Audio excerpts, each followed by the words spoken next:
Assalamualaikum warahmatullahi wabarakatuh. Perkenalkan, nama saya Putri Sakarginanti, NIM F12511911014 dari Program Studi Pendidikan Kepelatihan Olahraga Universitas Tanjung Pura Pontianak.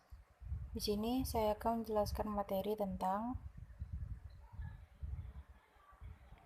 pembelajaran motorik atau motor learning. Kita masuk ke bagian pertama. Apa itu pembelajaran motorik?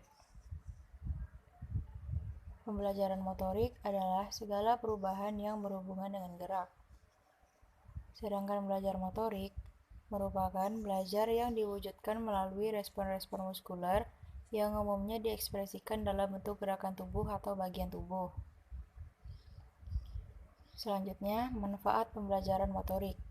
Yang pertama, para siswa dapat menemukan hiburan yang nyata, sehingga selalu merasa senang seperti bermain bola, melipat kertas, berenang, dan lain-lain. Yang kedua, beranjak dari kondisi lemah ke kondisi kuat dan membangun tingkat rasa percaya diri siswa sehingga mempengaruhi prestasi belajarnya menjadi lebih baik. Yang ketiga, siswa dapat menyesuaikan diri dengan lingkungan sekolah dan luar sekolah. Yang keempat, menunjang keterampilan siswa dalam berbagai hal. Dan yang kelima, siswa dapat bersikap mandiri dan berdikari, sehingga dapat menyelesaikan segala persoalan yang dihadapi tanpa banyak bergantung pada orang lain. Selanjutnya adalah tahap-tahap belajar motorik.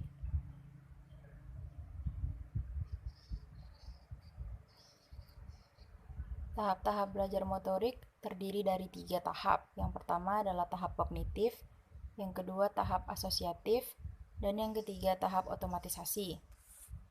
Tahap kognitif adalah tahap awal, di mana tahap yang memahami bentuk-bentuk gerakan yang dipelajari. Tahap kedua yaitu tahap asosiatif.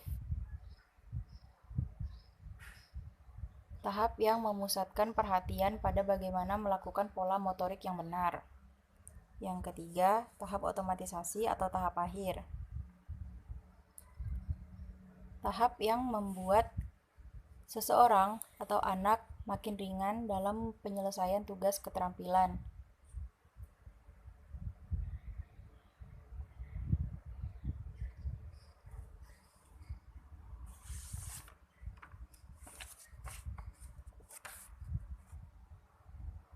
Selanjutnya ada fundamental movement atau gerak dasar fundamental. Apa yang dimaksud dengan gerak dasar fundamental? Gerak dasar fundamental adalah gerakan dasar yang berkembangnya terjadi sejalan dengan pertumbuhan tubuh dan tingkat kematangan pada anak-anak. Fundamental movement terdiri dari 4. Yang pertama adalah hasil belajar motor kontrol. Yang kedua, dipengaruhi kematangan tugas dan lingkungan. Yang ketiga, dasar untuk mengamati pola perilaku gerak.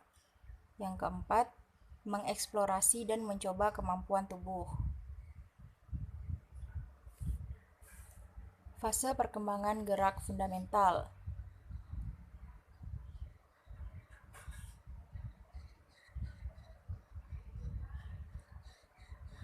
Fase perkembangan gerak fundamental ada 3.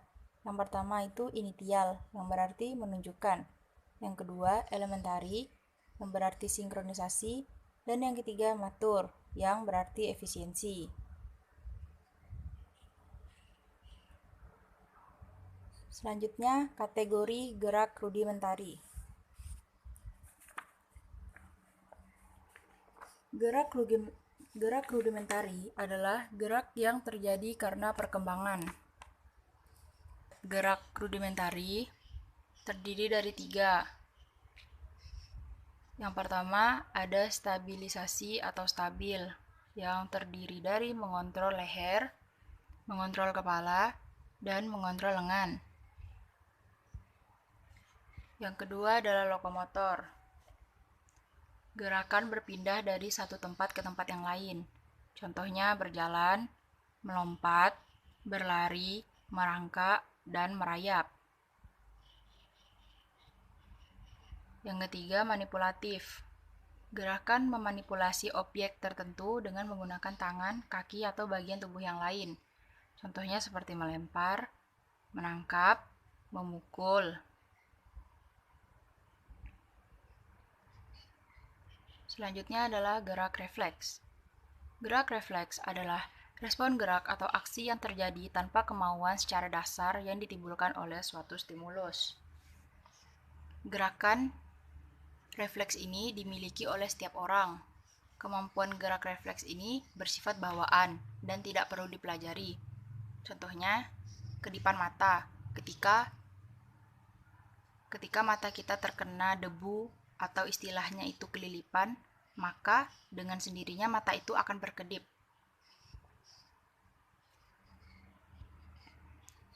Selanjutnya ada fase gerak spesialisasi atau gerak spesifik dan gerak sesuai kebutuhan. Yang pertama ada transisi, terdiri dari mengkombinasikan dan mengaplikasikan. Yang kedua ada aplikasi, terdiri dari memilih gerak dan penekanan aspek jumlah gerak. Selanjutnya, kita masuk ke model transaksional perkembangan motorik. Model transaksional perkembangan motorik ini ada 3. Yang pertama tugas, yang terdiri dari faktor fisik dan mekanik. Yang kedua individual, yang terdiri dari keturunan, biologis, dan faktor intrinsik. Dan yang ketiga lingkungan, terdiri dari pengalaman, belajar, pengiring, dan faktor ekstrinsik. Dan yang terakhir adalah masa perkembangan. Yang pertama ada prenatal, yang kedua infansi, yang ketiga early childhood, yang keempat middle and late childhood, yang kelima adolescence, yang keenam early adulthood, yang ketujuh middle adulthood, yang terakhir late adulthood. Masing-masing perkembangan sudah ada penjelasan usia atau umurnya.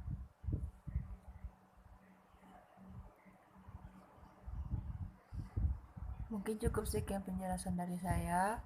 Mohon maaf apabila ada kata-kata yang salah dan kurang berkenan. Mohon dimaafkan. Terima kasih.